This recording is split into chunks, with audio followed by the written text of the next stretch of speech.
Finance minister 55th council meeting के बाद एक प्रेस कॉन्फ्रेंस कर रही थी और उस प्रेस कॉन्फ्रेंस में उन्होंने पुरानी कारों की सेल को लेके एक एग्जांपल दी और उस एग्जांपल पे उन्होंने एक गलती कर दी जिसकी वजह से लोगों में पैनिक क्रिएट हो गया कि अगर वो पुरानी कार को लॉस पे बेचते हैं तो भी उनको टैक्स देना पड़ेगा।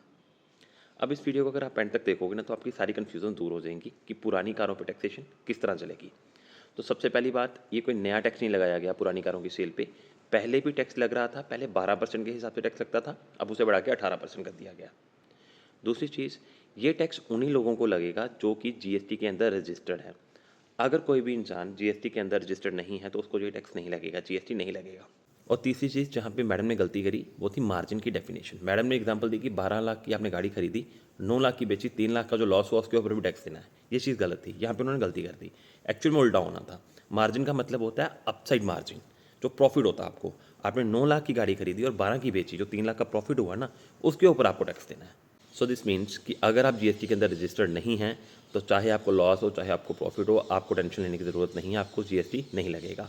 और अगर आप जीएसटी के अंदर रजिस्टर हैं तो आपको टैक्स तभी लगेगा अगर आपको प्रॉफिट हुआ है गाड़ी की सेल पे, जो कि पहले भी लग रहा था, पहले 12% लग रहा था, अब 18% लगेगा।